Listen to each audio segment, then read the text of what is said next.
का ससुराल। रात का समय था। तेज बारिश हो रही थी। एक बड़े पेड़ के नीचे पुरानी खटारा बस खड़ी थी। बस के अंदर सावित्री, महेश, कविता, विक्रम, आर्यन और शिवानी हाथ में बर्तन लिए खड़े थे। बस की छत से पानी टपक रहा था। मेरी तो किस्मत ही फूटी है, मेरे साथ कभी अच्छा नहीं हुआ। पहले तो हम बेघर हो गए, फिर हमें बस में रहना पड़ रहा है और ऊपर से ये बारिश हमें और परेशान कर रही है। समझ नहीं आता कि अब आगे क्या होगा। अरे माँ जी, अब आप अनुपमा की तरह रोना बंद कीजिए ना। फिक्र मत कीजिए, बारिश ही तो है, सुबह तक रुक जाएगी। भगवान सब ठीक कर देगा। क्या खाक ठीक कर देगा भगवान? हम इस कबाड़ बस में सड़ रहे हैं और तू मुझे ज्ञान दे रही है। भगवान ने मेरी किस्मत काली स्याही से लिखी है। अरे माँ, अब शांत हो जाओ। फालतू में अपना दिमाग खराब मत करो। मम्मी, मुझे तो बहुत डर लग रहा है। आंधी से बस कितनी हिल रही है। अरे घबराओ मत शिवानी बेटा, आंधी तूफान से इस बस को कुछ नहीं होगा। और सावित्री, तू भी चुप हो जा। रात भर खड़े ही रहना है तो कम से कम शांति से खड़े रहो। रात ऐसे बीत जाती है। अगले दिन सुबह बारिश रुक गई थी, लेकिन बस में पानी भर गया था। पूरा परिवार पानी को बाहर निकालने में लगा हुआ था। हे भगवान, अब तो ये बस स्विमिंग पूल बन गई है। पता नहीं ये सब कब ठीक होगा। मेरी किस्मत तो एकदम वो टीवी सीरियल वाली संस्कारी और अच्छी बहुओं से भी ज्यादा बेकार है। अरे माँ जी, आप फिक्र मत कीजिए। ये देखिए, पानी आधा तो निकल गया, सब कुछ ठीक हो जाएगा। क्या खाक ठीक हो जाएगा? कुछ ठीक नहीं होने वाला। हम लोग गरीब हैं और हमारी किस्मत में इसी खटारा बस से सड़ना लिखा है। मैंने तो मान लिया है कि यही मेरी जिंदगी है। अरे सावित्री, शुभ शुभ बोलो। इंसान को उम्मीद नहीं छोड़नी चाहिए। मैं बोल रहा हूँ ना एक दिन किसी न किसी तरह सब कुछ ठीक हो जाएगा। बाबूजी सही कह रहे हैं माँ। तभी वहाँ कुछ गांव वाले आ जाते हैं। अरे इन बेचारों की किस्मत देखो कितनी बेकार है। पहले तो इन बेचारों को इस खटारा बस में रहना पड़ रहा है और अब देखो इसमें पानी भी भर गया। पता नहीं इनका क्या होगा। अरे भाई, इतने गरीब लोग हो यार तुम लोग, खुद का घर भी नहीं बचा। किस्मत तो हमारी अच्छी है भाई। गांव में बड़ी बड़ी कोठियां बनी हुई हैं, हम तो आराम से गद्दों पर सोते हैं। हमें तो बारिश से कोई दिक्कत भी नहीं होती। अरे भाई, हर बार बेचारी ये लोग बारिश में ऐसे ही परेशान होते हैं। किस्मत ही बेकार है इनकी। गांव वाले हंसते हुए वहां से चले जाते हैं। बाबूजी, मेरा तो मन कर रहा है कि जाकर इनका मुंह तोड़ दूं। अरे शांत हो जा विक्रम, इन लोगों के मुंह लगना बेकार है। रात का समय हो जाता है। बस के अंदर एक लालटेन जल रही थी। वहीं बस के कोने में एक छोटा सा चूल्हा बना हुआ था। बारिश फिर से शुरू हो गई थी। पूरा परिवार एक साथ बैठा हुआ था। देखा तुमने, गांव वाले कितना मजाक उड़ाते हैं हमारा। ये तो नहीं कि हमारी थोड़ी बहुत मदद करते, लेकिन नहीं, इन्हें तो बस हम पर हंसना है।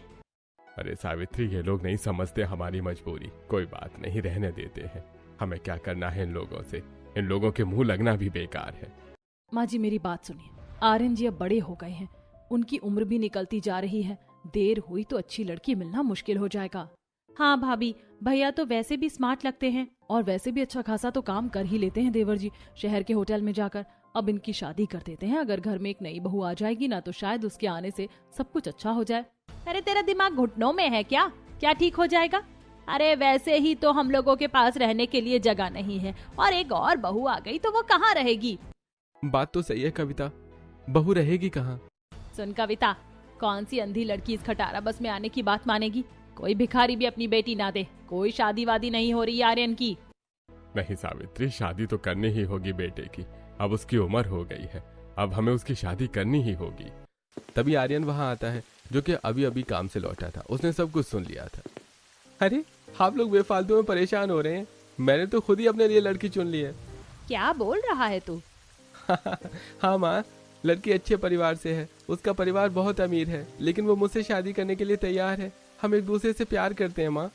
अरे ओ रोमियो, अभी उसे ये नहीं पता होगा कि तेरा घर कहाँ है। जब देखेगी ना ये खटारा बस को, तो उल्टे पैर भाग जाएगी। अरे माँ, उसने हमारा घर पहले ही देख लिया है। उसे इससे कोई परेशानी नहीं है और वो दिल की बहुत अच्छी है। पैसे वाली होकर भी सबकी मदद करती है। आप उससे मिलोगी ना तो आप खुद समझ जाओगी। नहीं, बिल्कुल नहीं। मैं नहीं चाहती कि हमारे इस खटारा बस में अब कोई और भी आए, और वो तो शहर की अमीर लड़की है। मैं इस रिश्ते के लिए बिल्कुल तैयार नहीं हूँ।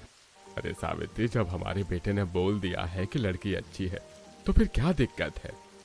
माँ मान जाइए ना प्लीज, मान जाइए। लड़की बहुत ज्यादा अच्छी है, वो आपको बहुत पसंद आएगी। ठीक है, कर ले अपनी मनमानी, लेकिन देखना 10 दिन बाद वो लड़की इस बस को छोड़कर भाग जाएगी। अरे कोई भी लड़की इस खटारा बस में नहीं रहेगी। अरे देख लेना माँ, वो रहेगी, वो बहुत अच्छी लड़की है। अगले दिन आर्यन एक पार्क में वानी से मिलता है जिससे वो प्यार करता था। वानी, मेरे फैमिली वाले हमारी शादी के लिए तैयार हो गए हैं, अब तो हम फाइनली शादी कर सकते हैं। सच में? वाह आर्यन, ये तो बहुत अच्छी बात है। ठीक है, आज मैं भी अपने मम्मी पापा से बात करती हूँ, अगर वो लोग तैयार हो गए तो बहुत अच्छी बात है, और अगर वो नहीं भी हुए ना तो भी कोई दिक्कत नहीं है, क्योंकि हम फिर भी शादी करेंगे ही। अरे तुम मुझे बहुत अच्छी लगती हो वानी। आर्यन और वानी एक साथ बैठकर बातें कर रहे होते हैं कि तभी वहां सड़क पर एक कार आकर रुकती है। कार के इंजन से धुआं निकल रहा था। कार में से एक फैमिली निकलती है जो कि बहुत परेशान लग रही थी। अरे यार शिट, हमें तो दूर जाना था अर्जेंट में, और ये गाड़ी भी यहीं खराब हो गई, और यहाँ तो आसपास कोई गैराज भी नहीं है। समझ नहीं आ रहा हूँ कि अब क्या करूँ। वानी ये सब देख लेती है और वो जल्दी से कार के पास आती है। अंकल आप परेशान मत होइए, मैं इस कार को ठीक करती हूँ। वानी कार चेक करती है, इंजन बहुत ज्यादा गर्म हो गया था। वानी जल्दी से पानी लाती है और इंजन के एक हिस्से पर डालती है। फिर वो कार के कुछ वायर को ठीक करती है जो कि जल गए थे। अंकल, इंजन ओवरहीट हो गया था और कुछ वायर भी जल गए थे, लेकिन आप फिक्र मत कीजिए, मैंने सब ठीक कर दिया है। अब कार आराम से चालू हो जाएगी। पूरा परिवार थैंक यू बोलकर अपनी कार लेकर वहां से चला जाता है। यार वानी, सच में तुम इतनी पैसे वाली हो, तब भी तुम हर किसी की मदद कर देती हो। वैसे आजकल की लड़कियां तो अमीर और गरीब में बहुत ज्यादा फर्क करती हैं। आर्यन, मेरे लिए अमीर गरीब में कोई फर्क नहीं है, फर्क सिर्फ पैसों का होता है, इंसानियत का नहीं। दिल तो सबके पास होता है, बस लोग ये बात भूल जाते हैं। लोग ये सोचते हैं कि अमीर लोग ही सब कुछ है। अरे क्या गरीब लोग इंसान नहीं है? तुम सच में सबसे अलग हो वानी। कुछ समय बीत जाता है। वानी अपने घर आ चुकी थी। वो हॉल में अपने माता पिता के साथ खड़ी हुई थी। क्या बकवास कर रही है तू? हमें सब पता है उस लड़के के बारे में। वो वही है ना जो गांव के बाहर उस बड़े से पेड़ के नीचे एक खटारा बस में अपने परिवार के साथ रहता है। वानी, प्यार ने तुझे अंधा कर दिया है। हम तेरी शादी किसी अच्छे बिजनेसमैन से करेंगे। मैंने सुना है वो लड़का होटल में बर्तन साफ करता है। उससे शादी की तो पूरी जिंदगी पछताएगी। हमारी बात मान जा।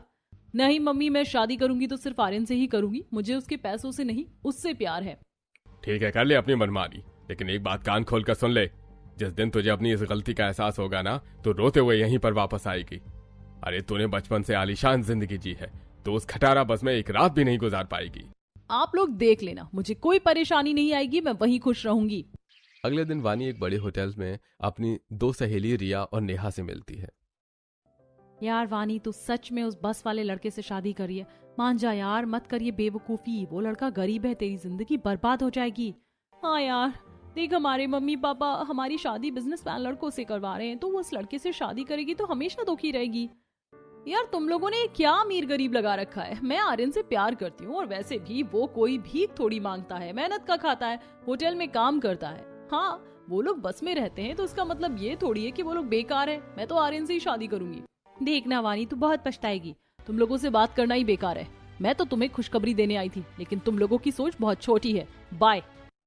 वानी गुस्से में वहां से चली जाती है। कुछ दिनों बाद आर्यन और वानी एक मंदिर में शादी कर लेते हैं। आर्यन वानी को लेकर गांव आता है जहां बस खड़ी हुई थी। बस के अंदर पूरा परिवार खड़ा हुआ था। आजा बहू, अब अपना गृह प्रवेश कर जल्दी। वानी मुस्कुराते हुए जैसे ही बस पर चढ़ती है, तभी अचानक तेज बारिश शुरू हो जाती है। अरे बाप रे, इस बारिश को भी अभी शुरू होना था। तभी बहुत तेज आंधी आती है और वो बड़ा सा पेड़ बस के ऊपर टूटकर गिर जाता है। जल्दी जल्दी बाहर निकलिए सब लोग। पूरा परिवार बाहर आ जाता है, लेकिन कविता बस के अंदर फंस गई थी। अरे कोई बचाओ, मेरा पैर फंस गया है। वानी जल्दी से जाकर कविता को बचाती है और उसे बस से बाहर लेकर आती है। पेड़ गिरने से बस की हालत बहुत खराब हो गई थी। बारिश अभी भी हो रही थी। लो हो गया सत्यानाश। अरे मुझे तो पहले ही पता था कि ये शहर की छिपकली एकदम मनहूस है। इस कलमुही ने जैसे ही इस बस में अपना कदम रखा, हमारा बचा खुचा घर भी टूट गया। अरे डायन, खा गई तू हमारे घर को। अरे सावित्री, क्या बकवास कर रही है तू? हाँ माँ जी, आप वानी को क्यों कोस रही हैं? ये तो इत्तेफाक है, बारिश और आंधी की वजह से पेड़ गिरा, उल्टा इसने तो मेरी जान बचाई है। तू चुप रहे कविता, ये चुड़ैल ही है जो ये बारिश और आंधी साथ लेकर आई है। वानी, तुम माँ की बातों का बुरा मत मानना, वो गुस्से में ऐसे ही है। अरे कोई बात नहीं आर्यन, मुझे कोई बुरा नहीं लगा। वानी देखती है कि पूरा परिवार बारिश में बुरी तरह से भीग रहा था।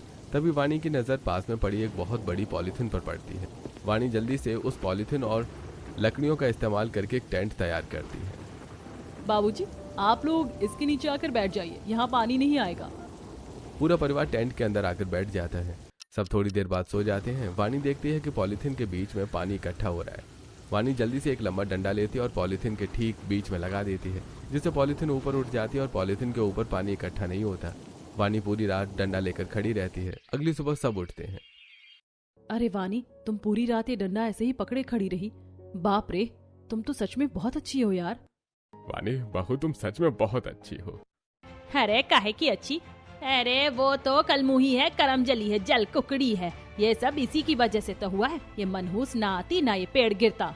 चलिए आर्यन, विक्रम भैया, हम सब मिलकर इस पेड़ को बस के ऊपर से हटाते हैं। वानी, आर्यन, विक्रम और महेश मिलकर एक मोटी रस्सी से उस पेड़ को बांधते हैं और पूरी ताकत लगाकर उसे बस की छत से नीचे खींच लेते हैं। यार वानी, ये छत तो पूरी तरह से पिचक गई है। अब हम लोग इसके अंदर कैसे रहेंगे? अरे तुम टेंशन क्यों लेते हो, मैं हूं ना। वानी बस के अंदर जाती है, एक बड़ा सा भारी पत्थर उठाती है और पिचकी हुई छत को अंदर से ठोक ठोक कर सीधा करने लगती है। कुछ ही देर में छत एकदम बढ़िया हो जाती है। हाँ हाँ, ठोक ले, अपना सिर भी ठोक ले, मनहूस कहीं की। सब कुछ तोड़ फोड़ कर खुद ही सब कुछ ठीक कर रही है। बस के अंदर पानी भर गया था और सारा सामान भी इधर उधर फैला हुआ था। आप सब लोग प्लीज बाहर ही रुकिए, बस की हालत बहुत खराब है। पहले मैं अंदर का ये सारा पानी साफ कर देती हूँ, फिर आप लोग अंदर आना। वानी बस की साफ सफाई करने लगती है, तभी कविता और शिवानी भी अंदर आ जाती हैं। अरे वानी, तू अकेली क्यों करेगी? हम भी तो हैं तेरी मदद करवाने के लिए। हाँ भाभी, हम सब मिलकर जल्दी से इसे चमका देंगे। देख वानी, माँ जी की बातों का बुरा मत मानना, वो दिल की बुरी नहीं है, बस हालात ने उन्हें ऐसा बना दिया है। उन्होंने बहुत दुख झेले हैं, इसीलिए उन्हें कुछ समझ नहीं आता और वो उल्टा सीधा बोल देती हैं। अरे जेठानी जी, आप क्यों टेंशन ले रही है? मैंने सासू माँ की किसी भी बात का कोई बुरा नहीं माना। आखिर वो हमारी माँ जी ही तो है, और घर में बड़ों की डांट में भी तो प्यार ही होता है। वानी, कविता और शिवानी मिलकर पूरी बस को अच्छे से साफ कर देती हैं और सारे सामान को सेट कर देती हैं। कुछ देर बाद वानी अपनी पहली रसोई तैयार करती है और सबको खाना परोसती है। अरे वाह वानी, खाना तो बहुत ही बढ़िया बना है। सच में बहू, सुबह से हम इतने परेशान और दुखी थे, लेकिन तेरे हाथ का ये खाना खाकर तो दिल खुश हो गया। सब खाना खाते हैं, लेकिन सावित्री खाना नहीं खाती। दूर रख इस खाने को, मुझे नहीं खाना इस मनहूस का खाना। अरे ये तेरा ड्रामा है ना, ये मैं अच्छे से समझती हूँ। 10 दिन के अंदर तू अपना बोरिया बिस्तर बांध कर ना भाग जाए तो मेरा नाम भी सावित्री नहीं, लिख कर ले ले। माँ प्लीज खाना खा लो ना। कोई बात नहीं माँ जी, मुझे पता है कि आप अभी बहुत दुखी हैं, इसीलिए सब बोल रही हैं। पर देखना, एक दिन आप खुश होकर मेरे हाथ का खाना खाएंगी। सबके खाना खाने के बाद वानी बस की और अच्छे से साफ सफाई करती है और उसकी अच्छे से मरम्मत करती है। रात हो जाती है, बस के अंदर लालटेन जल रही थी। बस अब अंदर से काफी ज्यादा साफ सुथरी और बड़ी लग रही थी। अरे भाई, मानना पड़ेगा वानी, तूने तो बस के अंदर अच्छी खासी जगह बना दी। हाँ भाभी, आपने बस की अच्छे से मरम्मत और साफ सफाई की है। अरे काहे की साफ सफाई, एक दिन ये हम सब इंसानों को भी साफ करके बाहर निकाल देगी। मैं तो बोल रही हूँ आर्यन, इस मनहूस को कल ही वापस इसके शहर छोड़ा। ये हमारे किसी काम की नहीं है, बेकार लड़की है ये। अरे माँ जी, मैं वैसी लड़की थोड़ी हूँ जो अपने परिवार की गरीबी देखकर उन्हें छोड़कर भाग जाए। मैं इस घर की बहू हूँ और मैं यही रहूंगी। हाँ हाँ हाँ, बड़ी आई सीता मैया की अवतार, सब पता चल जाएगा 2-3 दिन में। अगली सुबह वानी और कविता गांव के कुएं पर पानी भरने जाती हैं। दोनों बात करते हुए पानी भर रही थी कि तभी गांव की औरतें वहां आ जाती हैं। अरे ये है वो आर्यन की शहर वाली बहू, सुना एकदम मनहूस है ये। जैसे ही इसने बस में अपना पनौती वाला कदम रखा तो वो 50 साल पुराना पेड़ टूटकर बस पर गिर गया। अरे वैसे ही तो बेचारों की खटारा बस थी, अब वो भी टूट गई। पता नहीं ये भिखारी अब रहेंगे का। और ये लड़की तो अमीर घर की थी ना, इसे लगा होगा कि आलीशान जिंदगी मिलेगी, पर आ गई खटारा बस में। सुनिए आंटियों, आज आपके पास पक्के घर हैं, आपकी बड़ी बड़ी कोठियां बनी है, इसीलिए आप इतना उछल रही हैं। लेकिन याद रखिए, समय का पहिया घूमते देर नहीं लगती, समय कभी भी बदल सकता है। ये लड़की, जुबान संभाल कर बात कर। जुबान तो आप संभालिए, वक्त बदलते देर नहीं लगती। आज आपकी कोठी है, कल हमारा भी अपना घर होगा, तब समझ आएगा कि घर की कीमत क्या होती है। और सुन लीजिए, मेरे लिए ये छोटी सी खटारा बस भी किसी महल से कम नहीं है। वानी गुस्से में अपनी बाल्टी उठाती है और कविता का हाथ पकड़कर वहां से चली जाती है। रात हो जाती है, पूरा परिवार सो रहा था। तभी वानी की नींद खुलती है। वो देखती है कि बस की छत से पानी टपक रहा है क्योंकि बारिश हो रही थी। अरे बाप रे, फिर से पानी! अगर ये लोग भीग गए तो बीमार पड़ जाएंगे। वानी बिना किसी को जगाए चुपचाप उठती है। वो जल्दी से बर्तन लाती है और जहां जहां से तेज पानी टपक रहा था वहां वो बर्तन रख देती है। सावित्री नींद में भी बड़बड़ा रही थी। मनहूस कहीं की, तेरे आते ही पेड़ गिर गया, अब रात को खटपट करके बर्तन रख रही है। अरे पहले सब कुछ खुद बिगाड़ती है, फिर ठीक करने का ढोंग करती है। वानी यह सुनकर हल्की सी स्माइल करती है। उसे अब इन तानों से कोई फर्क नहीं पड़ता। अगले दिन सुबह बाजार जाती है सब्जी लेने, तभी उसे उसकी सहेली रिया और नेहा वहाँ मिल जाती हैं। अरे नेहा देख तो, ये तो अपनी महारानी वानी है। क्या बात है वानी, सुना है तेरा ससुराल एक 20 साल पुरानी खटारा बस में है। सच में बेचारी, अब क्या करेगी तू उस कबाड़ खाने में। हमें देख, हमारी शादी तो शहर के टॉप के बिजनेसमैन लड़कों से हो रही है और एक तू है जो उस खटारा बस में रह रही है। अरे हमने तो पहले ही बोला था, लेकिन तूने हमारी नहीं सुनी। सुनो, तुम्हारे पास महल और दौलत होगी, लेकिन मेरा परिवार दुनिया का सबसे अच्छा है। मेरे सासू माँ, बाबूजी और आर्यन दिल के बहुत अच्छे हैं। एक दिन सब बदल जाएगा, तब अपनी छोटी सोच पर शर्म आएगी। बाय। वानी यह बोलकर वहां से चली जाती है। अगले दिन वानी बस में से पानी निकाल रही थी क्योंकि रात को तेज बारिश हुई थी और बस में पानी भर गया था। तभी वहां पिता और माँ आ जाते हैं। वानी, ये क्या हालत बना रखी है तूने अपनी। हमने तो तुझे पहले ही कहा था कि तेरी हालत एक मजदूर जैसी हो जाएगी। अब चल हमारे साथ, अभी के अभी वापस चल। हाँ बेटा, चल यहाँ से। नहीं मम्मी पापा, प्लीज आप लोग समझने की कोशिश कीजिए। मेरी शादी हो गई है आर्यन से और अब मैं इस घर की बहू हूँ। मैं अपने पति और इस परिवार को मुसीबत में छोड़कर कभी वापस नहीं जाऊंगी। अरे क्या दिया है इन भिखारियों ने तुझे, चल हमारे साथ। वानी, अगर तुम जाना चाहती हो तो चले जाओ। तुम चुप रहो आर्यन।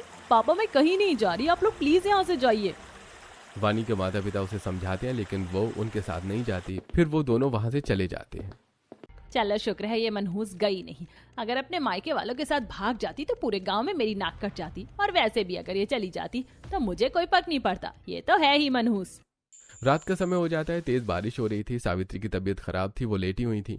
वानी एक हाथ में बाल्टी लिए खड़ी थी जिसमें छत का पानी गिर रहा था और दूसरे हाथ से उसने एक बड़ी सी पॉलिथीन पकड़ रखी थी ताकि सावित्री के ऊपर पानी की एक बूंद न गिरे। कल मोही डायन जब से आई है मेरी तो छाती पर मूंग दल रही है।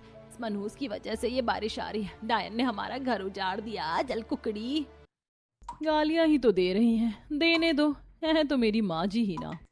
सुबह हो जाती है। बारिश अब कम हो गई थी। वानी बस के बाहर आती है। बस अब और नहीं। अब मैंने ठान लिया, इस खटारा बस को मैं ऐसा घर बनाऊंगी कि सब देखते रह जाएंगे। दोपहर का समय हो जाता है। वानी कहीं से थोड़ा सा सीमेंट और कुछ पुरानी पॉलिथीन लेकर आती है। वो बस की छत पर चढ़ जाती है। वानी, ध्यान से यार, पैर फिसल जाएगा। अरे तुम टेंशन मत लो, मैं गिरने नहीं वाली। वानी छेदों से सीमेंट भरती है और फिर उस पूरी छत पर वो मजबूत पॉलिथीन बिछाकर रस्सियों से बांध देती है। लो जी, छत का काम हो गया। अब मैंने इस पर पॉलिथीन भी लगा दी है। अब पानी की एक बूंद भी अंदर नहीं आएगी। अरे वाह मेरी बच्ची, तूने तो कमाल ही कर दिया। हाँ हाँ, बढ़िया इंजीनियर की अम्मा। जब तेज आंधी आएगी ना तो ये तेरी पन्नी उड़कर सीधा पड़ोसियों के आंगन में गिरेगी। ये सब तेरा दिखावा है करमजली। वानी बस के अंदर आती है। वो देखती है कि बस की टूटी हुई खिड़कियों से भी बारिश का पानी अंदर आता है। वानी कुछ मोटी मोटी लकड़ियां लेकर आती है और लकड़ियों को खिड़कियों पर लगाती है। वानी, ये लकड़ियां तू खिड़कियों पर क्यों लगा रही है? जेठानी जी, इन खिड़कियों के शीशे टूटे हुए हैं, इसीलिए तो रात में आंधी और पानी अंदर आता है। मैं इन लकड़ियों से खिड़कियों को पक्का बंद कर रही हूँ, फिर उनके ऊपर पॉलिथीन भी लगा दूंगी। अरे वाह भाभी, आपने तो अच्छी व्यवस्था कर दी। अब पानी बिल्कुल अंदर नहीं आएगा। अगले दिन वानी देखती है कि जब खाना बनता था तो सब धुएं से परेशान होते थे, इसलिए वानी अगले दिन उस चूल्हे को बस के सबसे आगे वाले हिस्से में शिफ्ट कर देती है और लकड़ियों की दीवार खड़ी कर देती है और एक छोटी सी रसोई बना देती है। अरे वाह, आज तो आंखों में बिल्कुल जलन नहीं हो रही वानी। तूने तो एकदम स्मार्ट किचन बना दिया। अरे काहे का स्मार्ट किचन, सभी इसके ड्रामे हैं। ड्रामा कर रही है ये। अगले दिन रात को सब लालटेन की रोशनी में बैठे हुए थे। वानी कविता के पास जाती है। जेठानी जी, एक बात बताइए, यहाँ बस में लाइट वगैरह की कोई व्यवस्था नहीं है क्या? नहीं वानी, यहाँ लाइट की कोई व्यवस्था नहीं है। हम सालों से लालटेन से काम चला रहे हैं। आप टेंशन मत लीजिए, कल मैं लाइट का भी जुगाड़ करती हूँ। अगले दिन सुबह वानी कबाड़ से एक पुरानी साइकिल और एक खराब मोटर लेकर आती है। वो बस की बैटरी निकालती है।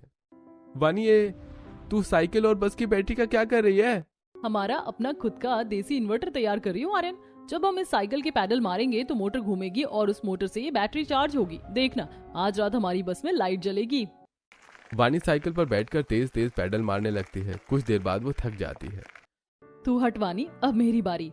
कविता पैडल मारती है। उसके थकने पर शिवानी, फिर आर्यन, फिर विक्रम और आखिर में महेश भी साइकिल पर चढ़कर मजे से पैडल मारते हैं। पूरा परिवार हंसते खेलते उस बैटरी को चार्ज करने में लग जाता है। रात को वानी उस बैटरी से बस की लाइट जलाती है। लाइट आ गई, लाइट आ गई। अरे वाह आर्यन, तेरी बीवी तो सच में जादूगरनी है यार। बहू, तूने सिर्फ इस बस में ही नहीं हमारी जिंदगी में भी रोशनी ला दी है। चलो आ गई रोशनी। अब कम से कम रात को सोते वक्त ये डर तो नहीं रहेगा कि अंधेरे में कोई सांप ना आ जाए। कुछ समय बीत जाता है। ऐसे ही वानी ने बस को बाहर से भी साफ कर दिया था। अब बस एकदम अच्छी लग रही थी। रात का समय था, पूरा परिवार एक साथ बस के अंदर बैठा हुआ था। बहू, आज तूने तो कमाल ही कर दिया। जो काम हम इतने सालों में नहीं कर पाए वो तूने कुछ ही दिनों में कर दिया। हाँ, अब तो बस बाहर से भी एकदम चकाचक लग रही है। अरे काहे का मेकओवर, इस करमजली ने बस को ऐसे धोया है जैसे कल सुबह इसी बस में बैठकर अमेरिका जाने वाली हो। मम्मी जी आप भी ना। अरे कोई बात नहीं। अच्छा बाबूजी, मुझे एक बात बताइए, आप लोग हमेशा से इस बस में ही क्यों रहते हैं? आखिर क्या मजबूरी थी जो आपको इस बस में अपना घर बसाना पड़ा? कुछ हुआ था क्या? ये बस मेरी शर्मीली है, मेरी अपनी बस, जिसे मैंने खून पसीना करके खरीदा हुआ था। मैं इसे चलाता था। एक दिन बस खाली थी, मैं वापस लौट रहा था। अचानक भयंकर बारिश में बस का एक्सीडेंट हो गया। मैं मरते मरते बचा। और वानी, जिस दिन बाबूजी का एक्सीडेंट हुआ उसी रात भयंकर बारिश में हमारा वो गांव वाला छोटा सा कच्चा घर भी टूट गया। हमारा घर चला गया और बाबूजी की शर्मीली भी टूट गई। बाबूजी के इलाज के लिए हमारे पास फूटी कौड़ी नहीं थी। वानी, हमने पूरे गांव के आगे हाथ जोड़े लेकिन किसी ने हमारी मदद नहीं की। मजबूरी में देवर जी और इन्हें हमारी वो पुश्तैनी जमीन बेचनी पड़ी, तब जाकर बाबूजी का इलाज हुआ। बारिश हो रही थी, पूरा परिवार गांव में इधर उधर भटक रहा था। अरे सरपंच जी, बस 2 दिन के लिए हमें रहने के लिए जगह दे दीजिए, हमारा घर गिर गया है। लेकिन कोई उनकी मदद नहीं करता। आर्यन, मेरी शर्मीली कहाँ है? बाबूजी, वो गांव के बाहर उस मैदान में पेड़ के नीचे खड़ी करवा दी है। वो पूरी तरह खटारा हो गई है बाबूजी। जब दुनिया के सारे दरवाजे बंद हो जाए तो इंसान को अपनी चीज ही पनाह देती है। कोई हमारी मदद नहीं कर रहा, न कोई बात नहीं। आज से मेरी शर्मीली ही हमारा घर है। चलो सब। पूरा परिवार खटारा बस में आकर रहने लगता है। बाबूजी, आप प्लीज रोना बंद कीजिए। मैं आपसे ये वादा करती हूँ कि आपकी ये शर्मीली एक दिन फिर से स्टार्ट होगी। ये बस जरूर चलेगी बाबूजी। अरे ओ कलमुही, तू क्या भांग पी कर आई है? अरे जो खटारा सालों से यहाँ खड़ी है वो कैसे चलेगी? ये बस अब कभी नहीं चल पाएगी, नामुमकिन है ये। वानी माँ सही कह रही है, इसका इंजन पूरी तरह से खराब हो चुका है, ये नहीं चलेगी। तुम बस देखते जाओ आर्यन। अगले दिन वानी बस के इंजन को चेक कर रही थी, तभी इंजन में से एक सांप निकलता है। आर्यन, सांप! लो, आ गई बड़ी मैकेनिक की अम्मा। अरे चुड़ैल, जब एक छोटे सांप से इतना डर रही है तो तू बस का खाक इंजन बनाएगी? तेरे बस की बात नहीं है। तभी वहां से कुछ गांव वाले गुजरते हैं। अरे भाई देखो, आर्यन की बेबी अब मिस्त्री बन गई है, क्या बात है। अरे भाई, बहू हमारा ट्रैक्टर खराब है, उसे ठीक कर देगी क्या? वानी किसी की बात पर ध्यान नहीं देती और अपने काम में लगी रहती है। रात का समय हो जाता है, हल्की बारिश हो रही थी। वानी अभी भी बस को ठीक करने में लगी हुई थी। वानी, तू क्यों दिन रात इस खटारा में अपनी एनर्जी वेस्ट कर रही है? ये शर्मिली कभी नहीं चलेगी यार। आर्यन, मैंने इसके इंजन को साफ कर दिया है, वायरिंग जोड़ दी है। मुझे पक्का यकीन है आर्यन, मेरी मेहनत बेकार नहीं जाएगी। ये शर्मीली एक ना एक दिन जरूर चलेगी। कुछ दिन बीत जाते हैं, बारिश अभी भी हो रही थी। वानी ने बस का सारा काम पूरा कर लिया था। उसने अपनी कुछ सेविंग से फ्यूल की भी जुगाड़ कर ली थी। बाबूजी, आर्यन, सब लोग बाहर आइए। पूरा परिवार बस के बाहर आ जाता है। वानी ड्राइविंग सीट पर बैठकर बस चालू करती है। इंजन से आवाज आती है, बस झनझनाती है और